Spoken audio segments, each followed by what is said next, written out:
रामायण क्या है? एक रात की बात है। माता कौशल्या जी को सोते में अपने महल की छत पर किसी के चलने की आहट सुनाई दी। नींद खुल गई। पूछा कौन है? मालूम पड़ा श्रुतकीर्ति जी, सबसे छोटी बहू, शत्रुघ्न जी की पत्नी। माता कौशल्या जी ने उन्हें नीचे बुलाया। श्रुतकीर्ति जी आईं, चरणों में प्रणाम कर खड़ी रह गईं। माता कौशल्या जी ने पूछा, श्रुति, इतनी रात को अकेली छत पर क्या कर रही हो बेटी? क्या नींद नहीं आ रही? शत्रुघ्न कहाँ है? श्रुति कीर्ति की आंखें भर आईं, मां की छाती से चिपटी, गोद में सिमट गईं। बोली, मां, उन्हें तो देखे हुए 13 वर्ष हो गए। उफ! कौशल्या जी का हृदय कांप कर झटपटा गया। तुरंत आवाज लगाई। सेवक दौड़े आए। आधी रात ही पालकी तैयार हुई। आज शत्रुघ्न जी की खोज होगी। मां चली। आपको मालूम है शत्रुघ्न जी कहाँ मिले? अयोध्या जी के जिस दरवाजे के बाहर भरत जी नंदीग्राम में तपस्वी होकर रहते हैं, उसी दरवाजे के भीतर एक पत्थर की शिला है। उसी शिला पर अपनी बाह का तकिया बनाकर लेटे मिले। मां सिराहने बैठ गईं, बालों में हाथ फिराया तो शत्रुघ्न जी ने आंखें खोली। मां! उठे, चरणों में गिरे। मां, आपने क्यों कष्ट किया? मुझे बुलवा लिया होता। मां ने कहा, शत्रुघ्न यहां क्यों? शत्रुघ्न जी की रुलाई फूट पड़ी। बोले, मां, भैया राम जी पिताजी की आज्ञा से वन चले गए। भैया लक्ष्मण जी उनके पीछे चले गए। भैया भरत जी भी नंदीग्राम में हैं। क्या ये महल, ये रथ, ये राजसी वस्त्र विधाता ने मेरे ही लिए बनाए हैं? माता कौशल्या जी निरुत्तर रह गईं। देखो क्या है ये राम कथा। ये भोग की नहीं, त्याग की कथा है। यहां त्याग की ही प्रतियोगिता चल रही है और सभी प्रथम हैं। कोई पीछे नहीं रहा। चारों भाइयों का प्रेम और त्याग एक दूसरे के प्रति अद्भुत, अभिनव और अलौकिक है। रामायण जीवन जीने की सबसे उत्तम शिक्षा देती है। भगवान राम को 14 वर्ष का वनवास हुआ तो उनकी पत्नी सीता मैया ने भी सहर्ष वनवास स्वीकार कर लिया। परंतु बचपन से ही बड़े भाई की सेवा में रहने वाले लक्ष्मण जी कैसे राम जी से दूर हो जाते?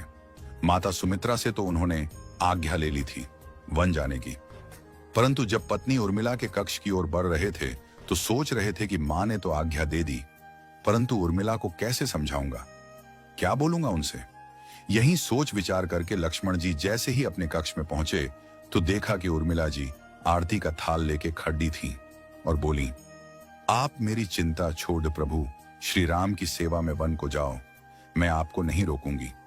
मेरे कारण आपकी सेवा में कोई बाधा ना आए, इसलिए साथ जाने की जिद भी नहीं करूंगी। लक्ष्मण जी को कहने में संकोच हो रहा था, परंतु उनके कुछ कहने से पहले ही उर्मिला जी ने उन्हें संकोच से बाहर निकाल दिया। वास्तव में यही पत्नी का धर्म है। पति संकोच में पड़े उससे पहले ही पत्नी उसके मन की बात जानकर उसे संकोच से बाहर कर दे। लक्ष्मण जी चले गए, परंतु 14 वर्ष तक उर्मिला ने एक तपस्विनी की भांति कठोर तप किया। वन में प्रभु श्री राम माता सीता की सेवा में लक्ष्मण जी कभी सोए नहीं, परंतु उर्मिला ने भी अपने महलों के द्वार कभी बंद नहीं किए और सारी रात जाग जाग कर उस दीपक की लौ को बुझने नहीं दिया। मेघनाथ से युद्ध करते हुए जब लक्ष्मण जी को शक्ति लग जाती है और हनुमान जी उनके लिए संजीवनी का पर्वत लेके लौट रहे होते हैं, तो बीच में जब हनुमान जी अयोध्या के ऊपर से गुजर रहे थे तो भरत जी उन्हें राक्षस समझकर बाण मारते हैं और हनुमान जी गिर जाते हैं। तब हनुमान जी सारा वृत्तांत सुनाते हैं कि सीता जी को रावण हर ले गया, लक्ष्मण जी युद्ध में मूर्छित हो गए हैं। ये सुनते ही कौशल्या जी कहती हैं कि राम को कहना कि लक्ष्मण के बिना अयोध्या में पैर भी मत रखना, राम वन में ही रहे। माता सुमित्रा कहती हैं कि राम से कहना कि कोई बात नहीं, अभी शत्रुघ्न है, मैं उसे भेज दूंगी। मेरे दोनों पुत्र राम सेवा के लिए ही तो जन्मे हैं।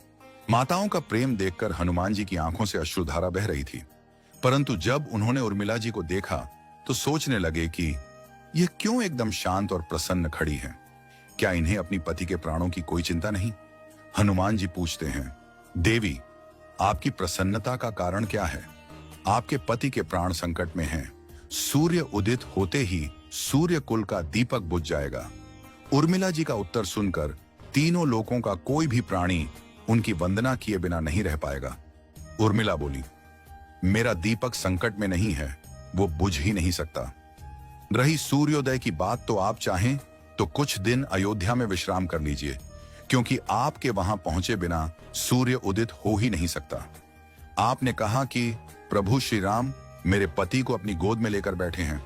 जो योगेश्वर प्रभु श्री राम की गोदी में लेटा हो, काल उसे छू भी नहीं सकता। यह तो वो दोनों लीला कर रहे हैं।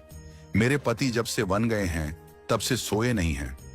उन्होंने न सोने का प्रण लिया था, इसलिए वे थोड़ी देर विश्राम कर रहे हैं, और जब भगवान की गोद मिल गई तो थोड़ा विश्राम ज्यादा हो गया। वे उठ जाएंगे। और शक्ति मेरे पति को लगी ही नहीं, शक्ति तो प्रभु श्री राम जी को लगी है। मेरे पति की हर श्वास में राम है, हर धड़कन में राम, उनके रोम रोम में राम है, उनके खून की बूंद बूंद में राम है। और जब उनके शरीर और आत्मा में ही सिर्फ राम है तो शक्ति राम जी को ही लगी, दर्द राम जी को ही हो रहा। इसलिए हनुमान जी आप निश्चिंत होके जाए, सूर्य उदित नहीं होगा। राम राज्य की नींव जनक जी की बेटियां ही थीं, कभी सीता तो कभी उर्मिला। भगवान राम ने तो केवल राम राज्य का कलश स्थापित किया, परंतु वास्तव में राम राज्य इन सब के प्रेम, त्याग, समर्पण और बलिदान से ही आया।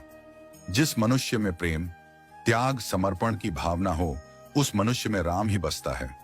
कभी समय मिले तो अपने वेद, पुराण, गीता, रामायण को पढ़ने और समझने का प्रयास कीजिएगा।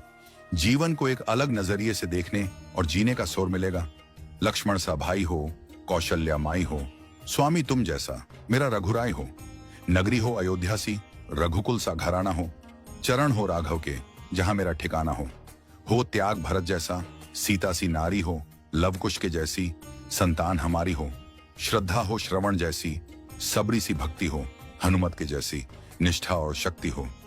ये रामायण है, पुण्य कथा श्री राम की। जय जय श्री राम।